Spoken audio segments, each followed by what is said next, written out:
Hey there, this is a review for our Castles of Crusades campaign. This is session number 73. I had 4 players for this session. So we had the characters Barry, Sprawl, Cosmo, and Renee. Cosmo, the player, Chris, hasn't been available lately, so he was able to make this session, which was great. So I kicked off the session starting with him. Cosmo basically it's been explained that he's been running around the city of Dornval with his Uncle Slim, and they've been trying to, well, they've been trying to gather information for the party, but they've also been probably engaging in their own nefarious activities, which Uncle Slim is known for. But so I just kind of turned it over to Chris to see what he was, what Cosmo would be up to, and he said that he and Uncle Slim are making their way through the merchant district, trying to get back to the Hammered Gauntlet, where the rest of the party is known to be staying. While cutting through the merchant district again, Uncle Slim is very without thought lifting items from vendors and such without even giving it any thought at all. Like he's chatting away with his nephew and just picking things as he goes.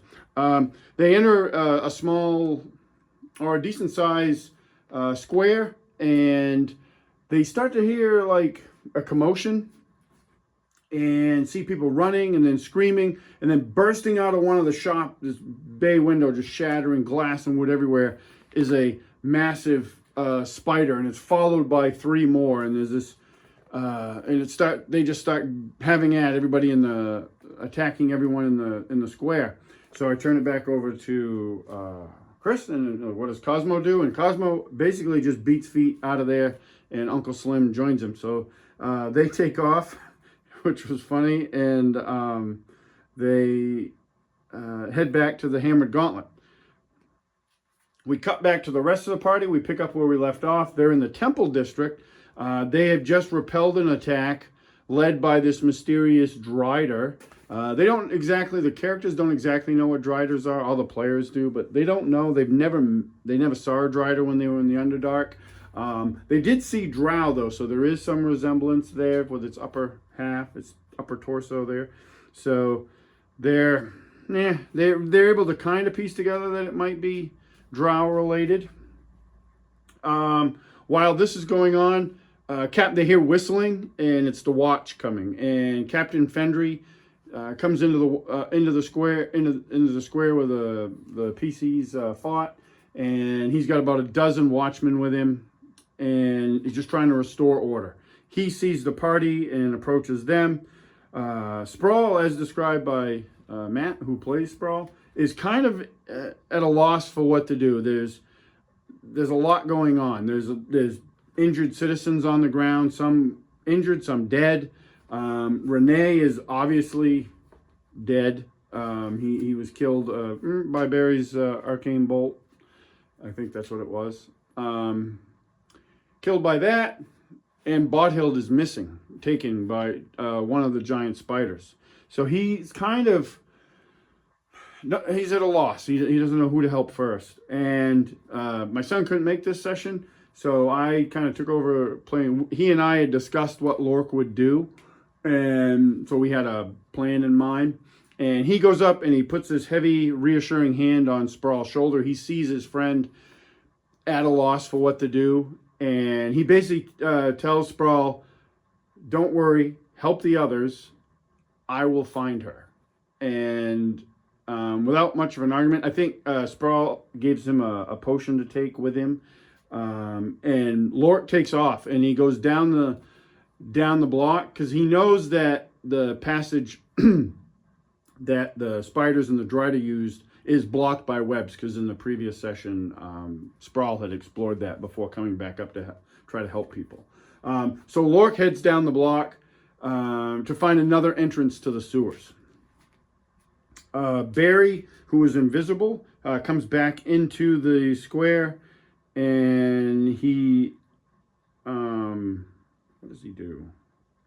I think he tries to help he tries to help Renee and stuff. So they get their act together, and they end up taking Renee to. They're in the Temple District, which is fortunate. They take him to the Hallowed Hall of Golden Ale, which is a temple to Throster. It's the same temple that Lork was raised from the dead at. So they go there. They meet with the priest Hito. They're running up the stairs that lead up to it, and they're calling out. Sprawl's calling out for Hito, and the acolytes are coming out because they're coming out to help the injured people. And Hito comes out. He's at the top of the stairs, and he sees them and ushers them inside. And they get inside, and they take him into the room, same room Lork was brought to.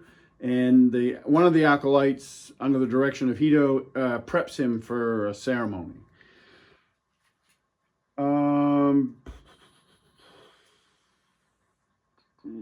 Yeah, so the ceremony, they begin that. So then I cut to Renee and what he sees. And he wakes up, well, he comes awake. He sees darkness. He remembers darkness and the crawling as he's getting covered with the swarm of spiders and just the thousands and thousands of bites. And then this jolt, and he doesn't know what that is, and then it's just dark. He eventually comes around, and his senses, the first sense is not sight, it's still dark, but he can smell like this deliciously cooked brisket. And then he smells like different pies and stuff. And when his eyes open, he finds himself in a kitchen.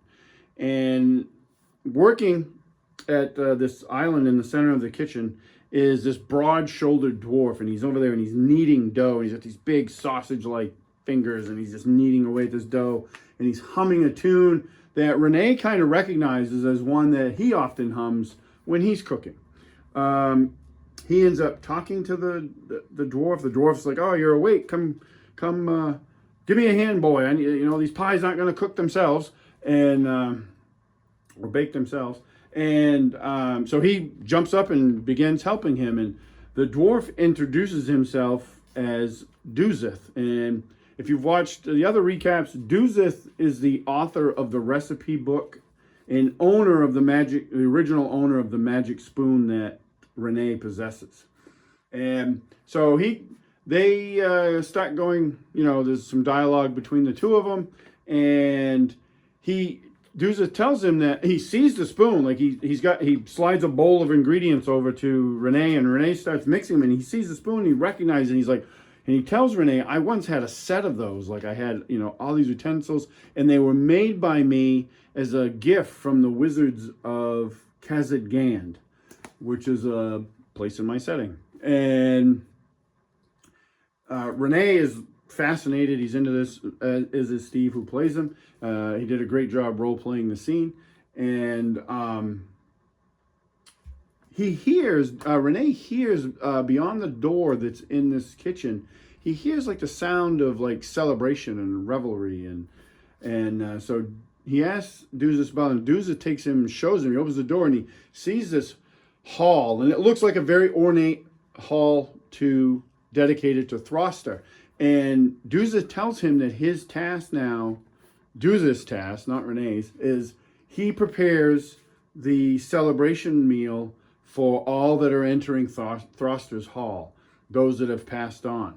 And so they go back to their cooking, but he continues to talk to him, and eventually Duzith tells Renee, he's checking these pies that are in the oven. He's like, "These aren't done yet." And then he looks at Renee and he's like, "Neither are you. You have things to do." And he holds up his hands and he like claps them together in Renee's face, and a shower of like flour comes up and coats it. And Renee inhales it, and he starts coughing and coughing. And then the next thing he knows, the players, the rest of the characters who are sitting around watching Hito perform this ritual on their dead friend, he starts coughing. Renee starts coughing, and they notice this faint trace of flour like on his clothing, which isn't unusual, but it was just enough so they noticed it. And Renee is back among the living and with his friends. He's in Kind of a rough spot, though, because they use the Raise Dead spell because they don't have access to Resurrection. They don't have the diamond that they came to the city looking for. Mechanically, Renee's at 1 hit point, and he loses a point of Constitution permanently, which that hurt because it does affect Renee's hit points. So he lost a few hit points out of that. They use their Sprawl uses magical means, and they boost him up because they got to get going. So otherwise he would have had to do nothing but rest for 12 hours to restore all of his hit points. But I allowed him to use magical healing to boost that up. Although he did play it that, Renee's exhausted, like he lost a point of Constitution, so that's a hit. Barry, and he ends up going back to the Hammered Gauntlet to collect his gear and Cosmo, which he does. They meet, and when Cosmo and Uncle Slim get to the Hammered Gauntlet, they see Lily coming up out of the basement. She's the halfling proprietor, and a couple big burly dudes come up too, and they find out that they basically have secured the basement by sliding some of the huge casks of ale that are down there over the entrance to the sewer, because they are learning now that the attack in the Temple District wasn't an isolated event. These attacks have been going on all over the city. There's no sign of the relic hunters. They're not sure what happened to them, and they don't really have time to inquire. So they reconvene in the Temple District all together and enter the sewers. And they actually bring Uncle Slim with them. He's kind of reluctant, but he ends up going. They don't get very far before they're like, they have a change of heart on that. And they ask Uncle Slim if he can try to find the relic hunters and tell them that, hey, we've gone to the sewers. You need to come and help us as soon as possible. He doesn't know the relic hunters. He's probably passingly familiar with Tula because she has had more direct interaction with the party in the city. So he's like, well, I'll do my best, and off he goes. So they send him out. Cosmo is now left to be the scout for the party, which he would do anyway. A lot of times he'd do it accompanied by Lork. They do find in the sewers, let me back up, the sewer entrance, they find from where the attack that they dealt with, they find another sewer entrance, and they see two city watchmen standing over it, and they're kind of like debating whether or not to go down there. One of them's pointing a crossbow down there, and the other one is holding a spear, and they're kind of going back and forth on what to do. The cover for the sewer, which is this heavy, steel, iron grate, is actually a good distance away from the opening of the sewer, and the way they caught right onto it. They're like, yep, that's where Lork went, because Lork has enhanced strength because of belted giant strength. So in the way I described it was kind of like a cutscene sort of thing where Lork just runs up, grabs that thing, and doesn't even try to finesse it. He just rips it off and like chucks it behind him, and down he goes. Sprawl pays the watchman to, I can't remember what he wanted him to do. He wanted him to do something, and Barry, being Barry, was like, why did you pay him to actually do his job? And, it was a little moment between the two characters. But the watchmen had no interest in going into the sewers. They were not having any of that. So, again, now they are in the sewers. They, and then eventually they don't get very far. They send Uncle Slim out to find the relic hunters. And they proceed. They do find a mark left by Lork, and it's in Dwarvish, kind of concealed, but enough so they would be able to find it. He didn't want people to tamper with the marks, and it's basically giving them a direction of travel. So they start looking for those. Cosmo ranges ahead, very silent. I mean, he's really good at that. So he's moving ahead, and they end up, he sees some flickering light up around the corner. So he scouts, and he sees some guys, humans, coming down the thing, and they're kind of grumbling at each other. And there's one guy in the lead with a loaded crossbow, and he's kind of over his shoulder telling these other guys to shut up. And they wait right at the corner, and this group comes around and scares the heck out of the guy with the crossbow. He sends a crossbow bolt off, but it goes into the ceiling. And initially, there was some talk about, I think Barry mentioned, like ambushing them, and Sprawl was like, we don't even know if they're bad guys. Like, why would we ambush them? So they don't do that. They just get set up in case it is an attack. Barry's invisible during this whole thing. He casts invisibility again. So Sprawl talks to him, and the lead guy, the guy with the crossbow, tells them that Sweeney, the contact that they met, some of them met from the Shiverblades, which is the thieves guild in the city. Sweeney sent them down here, and they're not happy about it. But Sweeney's the boss, so they do what they're told. And they're looking around. They talk to him for a little bit. Barry is like whispering in Sprawl's ear to like try to get them to join because he wants some cannon fodder, and Sprawl doesn't even entertain that, and they go by. They ask if they've seen anybody else, like describing Lork, and they're like, no, we haven't seen anyone like that. And some time has passed since Lork went off by himself, because it took some time to get Renee resurrected, and they get the party in their gear and all back together. So we determined that Lork's probably got a couple hours worth of a lead on them.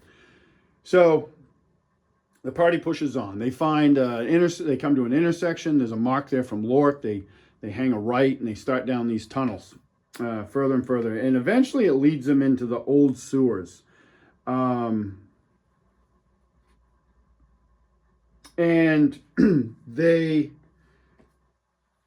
they're in the old sewer, and they get into this narrow tunnel. It's about 10 feet wide with a 3-foot wide trough down the middle of the gray water. If you watch it, that's where I got that term from. I just watched it again, so they called it the gray water when they're in the sewer. So that's how I referred to it while we were playing. So the gray water is flowing through. Cosmo is still scouting, doing a great job, and he sees up ahead this huge form hanging on the ceiling, and it turns and drops down, and it's this massive spider, bigger than any that they've encountered thus far, and it fills the tunnel, like from side to side, not top to bottom, but side to side, and he probably half fills the tunnel. Like, it's huge, and it starts scuttling towards him. Doesn't see him, but it's like scuttling in his direction. So the party attacks it, and they learn that it's got a bite, but it's also taking damage from the hairs on it. Like, it's basically a giant tarantula, and when Renee gets in contact with the hairs, he gets poisoned from it, which seems to be a problem. It affects him, obviously. Actually, I think he did get poisoned. I'm trying to remember. Because Renee is actually really good at resisting, and we'll get into it later with some of these other encounters, but they did a good job resisting the worst of the poisons, which was good on them. They do battle with it. There's a lot of missile fire, and Cosmo gets the killing blow with a natural 20 critical hit. Hits it right, throws a dagger at it, hits it right in one of its big black glassy eyes, and kills it. Renee makes a comment that he wished that he'd gotten a recipe for spider legs from Duzeth. And this was a little behind the curtain thing. This was a little bit of one of those moments where, as a DM, you throw in some improv. And I tell Steve, who plays Renee, I say, you think that, and then you find that your hand is automatically on the recipe book for Duzeth. And he opens it up, and he thumbs to the last page, which there was blank, and there's a recipe in there for spider legs. So that was just a little bit of inspiration moment that I had based off what a player said. Those are fun to do. So so Renee collects spider legs. They actually also, because they know the hairs are bad, Barry uses some burning hands and Sprawl. They get torches and stuff, and they burn the hairs off the top of it, because there was a debate on how they were going to get by it, because they didn't want to touch it again because they knew the hairs were poisonous. So they burn the hairs off the top of it so they can walk over it. And with that, we didn't get into the, mechanically, we did it narratively. Renee is able to collect some rather large spider legs to make a meal out of, which I'm sure the party will just be loving to eat later on. The path led to a chasm where like the tunnel had basically collapsed, and they toss a piece of coal down there that Sprawl has that has continual light on, and it goes down quite a ways, but it bounces, so it's not a straight drop. Barry casts Featherfall on the party, and they kind of just bound down without much problem. They get to the bottom. At the bottom, they see a form kind of laying on its side at the edge of the light, and they're like, oh, what's this? You know, and they go up and check it out, maybe a little bit afraid that it might be Lork. It wasn't. It's actually a man, and he's dressed similar to the way the were spiders that they fought before. They wear like these gossamer-like clothing. It's like webbing that hangs off them. And he's dead. His throat has been cut. And nearby is a sign from Lork. So they surmised that Lork killed this were spider and then continued on. They travel for quite a ways. They know that they're getting deeper and deeper under the city. The dwarves can tell that. They come to another chasm, and this one is a natural, and it bisects the passage by about 30 feet. But at this one, there is a rope left behind. And again, they only surmise that Lork must have somehow crossed this chasm and set up this rope so they could follow him. The tunnel's about 15 feet high, and the ceiling of it is really rough. So you could climb across it, like monkey bar it across. And so the party uses the rope. They're waiting for me to attack them, because I love to attack them when they're doing stuff. I didn't do that. I did have a big flight of bats come out, and I don't remember if I rolled randomly on who was crossed, but it turned out to be Renee. And Renee, he made some comment about some meal he could make out of bats. So we kind of narratively had him hanging from this rope trying to catch bats with his bare hands unsuccessfully to try to gather some more cooking ingredients. But I'm sure the rest of the party was probably glad that he didn't catch any. Excuse me. They get across that chasm, continue on. Eventually it leads to this ascending stairwell. And at first it's kind of like natural stone, and then as they progress, it's more worked. And at the top is a set of doors. And they get up there, the doors are locked, which Cosmo easily unlocks.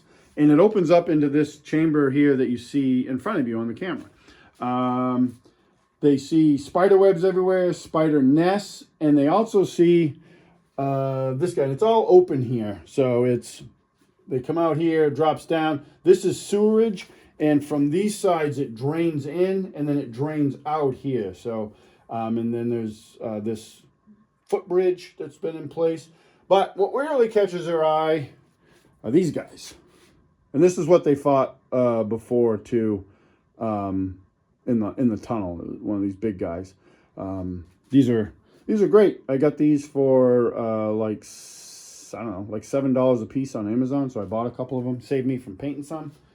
And they see these guys. So immediately they have the thought that we need to get out of here. Sprawl voiced that. He's like, and because a couple swarms are coming out of these nests too.